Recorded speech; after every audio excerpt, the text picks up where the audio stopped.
Good morning to all. നമ്മൾ ഇന്ന് ഈ വീഡിയോയിൽ ഡിസ്കസ് ചെയ്യുന്നത് +1 ഫിസിക്സ് ടെക്സ്റ്റ് ബുക്കിലെ 4ാമത്തെ ചാപ്റ്ററായ ലോസ് ഓഫ് മോഷൻ എന്നതിലെ ഒരു ഇമ്പോർട്ടൻറ്റ് ടോപ്പിക്കാണ് Newton's first law of motion.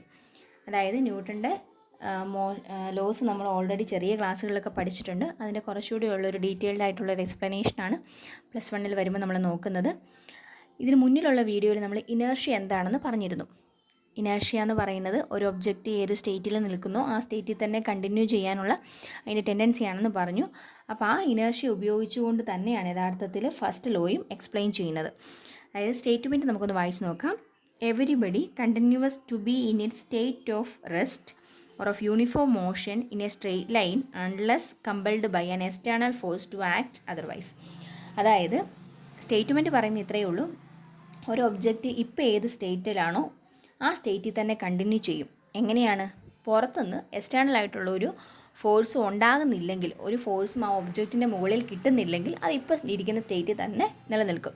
ഇപ്പോൾ ഈ പേന ഇവിടെ ഇരിക്കുവാണെങ്കിൽ ഈ പേനയെ നമുക്ക് ഇവിടുന്ന് മാറ്റണം എന്നുണ്ടെങ്കിൽ എന്ത് ചെയ്യണം? ഒരു ഫോഴ്സ് കൊടുത്താൽ മാത്രമേ ഉള്ളൂ ഈ പേന ഇവിടുന്ന് മാറുകയുള്ളൂ. അല്ലെങ്കിൽ എന്താണ്? ഈ പേന ഈ സ്റ്റേറ്റിൽ തന്നെ ഇപ്പോൾ ഇരിക്കുന്ന അതിൻ്റെ നിലവിലത്തെ സ്റ്റേറ്റ് ഏതാണോ ആ സ്റ്റേറ്റിൽ തന്നെ കണ്ടിന്യൂ ചെയ്യും. അതാണ് ലോസ് ഓഫ് മോഷൻ, അതായത് ഫസ്റ്റ് ലോ എന്ന് പറയുന്നത്. ന്യൂട്ടൻ്റെ ഫസ്റ്റ് ലോ പറയുന്നതാണ് ഏതെങ്കിലും ഒരു ഒബ്ജക്റ്റ് അതിൻ്റെ ഇപ്പോഴത്തെ സ്റ്റേറ്റ്, അതായത് റെസ്റ്റിലിരിക്കുന്ന ഒബ്ജക്റ്റാണ് റെസ്റ്റിൽ തന്നെ മുന്നോട്ട് പോകും. യൂണിഫോം മോഷനിലാണെങ്കിൽ യൂണിഫോം മോഷനിൽ തന്നെ പോകും.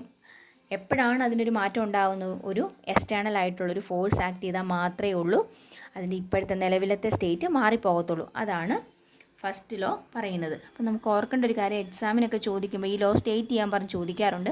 അങ്ങനെ ചോദിക്കുമ്പോൾ സ്റ്റേറ്റ്മെൻറ്റ് മാറിപ്പോകും. അതായത് നമ്മൾ ഓൺ വേർഡ്സിൽ എഴുതരുത്. കാരണം ലോ ഓൾറെഡി ഒരാൾ സ്റ്റേറ്റ് ചെയ്ത് വെച്ചിരിക്കുന്നതായിരിക്കും. അപ്പോൾ നമ്മളത് നമ്മുടേതായ ഭാഷയിലേക്ക് മാറ്റി എഴുതാതെ ആ സെയിം സ്റ്റേറ്റ്മെൻറ്റിൽ തന്നെ വേണം എക്സാമിന് എഴുതാനായിട്ട്. ഇനി നമുക്കിവിടെ മറ്റൊരു കാര്യം കൂടെ നോക്കാനുണ്ട്. അതായത് സാധാരണ നമ്മൾ പറയാറുണ്ട് ഒരു എക്സ്റ്റേണൽ ആയിട്ടുള്ള ഒരു അൺബാലൻസ്ഡ് ഫോഴ്സ് ആക്ട് ചെയ്തില്ലെങ്കിൽ ഇപ്പോൾ ഏത് സ്റ്റേറ്റിലാണോ ആ സ്റ്റേറ്റിൽ തന്നെ കണ്ടിന്യൂ ചെയ്യുമെന്നാണ് എന്ത് പറയുന്നത്? ഫസ്റ്റ് ലോ പറയുന്നത്. അപ്പോൾ അൺബാലൻസ്ഡ് ഫോഴ്സ് എന്നൊരു ടേം അവിടെ വരുന്നുണ്ട്. അതെന്താണെന്ന് നമുക്ക് നോക്കാം. അതിനു വേണ്ടി ഒരു ബുക്ക് ഇവിടെ ഇരിക്കുവാണ്. ആ ബുക്കിനെ അതിൻ്റെ റൈറ്റ് സൈഡിലൊരു കുട്ടി നിൽക്കുന്നു. ആ കുട്ടി ഇങ്ങോട്ടൊരു 10 ന്യൂട്ടൺ ഫോഴ്സ് കൊടുത്ത് വലിക്കുവാണെന്ന് കരുതുക. അതുപോലെ തന്നെ ഒരു 10 ന്യൂട്ടൺ ഫോഴ്സ് കൊടുത്ത് ഇടതുവശത്ത് നിന്നൊരാൾ വലിക്കുന്നുണ്ടെങ്കിൽ എന്ത് സംഭവിക്കും?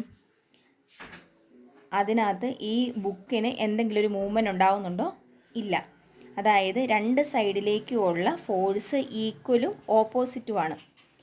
അതുകൊണ്ട് തന്നെ അവിടെ ആ ബുക്കിന് ഡിസ്പ്ലേസ്മെൻറ്റ് ഉണ്ടാവുന്നില്ല. സോ ഡിസ്പ്ലേസ്മെൻറ്റ് എന്തായിരിക്കും? 0 ആയിരിക്കും. Displacement is equal to 0. അങ്ങനെ ഒരു ഒബ്ജക്റ്റിൻ്റെ ഡിസ്പ്ലേസ്മെൻറ്റ് 0 ആണെങ്കിൽ അവിടെ അനുഭവപ്പെടുന്ന നെറ്റ് ഫോഴ്സിനെ ബാലൻസ്ഡ് ഫോഴ്സ് എന്ന് വിളിക്കാം. ബാലൻസ്ഡ് ഫോഴ്സ് എന്ന് വിളിച്ചു. ഇനി പകരം മറ്റൊരു കേസ് നോക്കാം. ആ സെയിം ബുക്ക് ഒരു കുട്ടി വലതുവശത്ത് നിന്ന് 15 ന്യൂട്ടൺ ഫോഴ്സ് കൊടുത്ത് വലിക്കുന്നു. മറ്റൊരു കുട്ടി ലെഫ്റ്റ് സൈഡിൽ നിന്ന് 10 ന്യൂട്ടൺ ഫോഴ്സ് കൊടുത്ത് വലിച്ചാൽ ഇവിടുത്തെ നെറ്റ് ഫോഴ്സ് എന്തായിരിക്കും? നെറ്റ് ഫോഴ്സ് എന്ന് പറയുന്നത് എന്തെന്ന് എഴുതാം? 5 ന്യൂട്ടൺ എന്ന് പറയാം.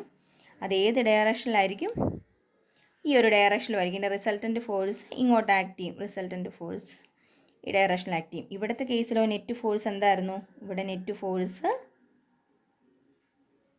0 ആയിരുന്നു. ഇവിടുത്തെ കേസിൽ നെറ്റ് ഫോഴ്സ് ഉണ്ട്, അത് 5 ന്യൂട്ടൺ നമുക്ക് കിട്ടി. അങ്ങനെയാണെങ്കിൽ ഈ ബുക്ക് എങ്ങോട്ട് മൂവ് ചെയ്യും? റൈറ്റ് സൈഡിലേക്ക് മൂവ് ചെയ്യുമല്ലോ. സോ അവിടെ ഡിസ്പ്ലേസ്മെൻ്റ് ഉണ്ട്. അതായത് ഡിസ്പ്ലേസ്മെൻറ്റ് നോട്ട് ഈക്വൽ ടു 0. അങ്ങനെയാണെങ്കിൽ അത്തരം ഫോഴ്സിനെ വിളിക്കുന്ന പേരാണ് അൺബാലൻസ്ഡ് ഫോഴ്സ്.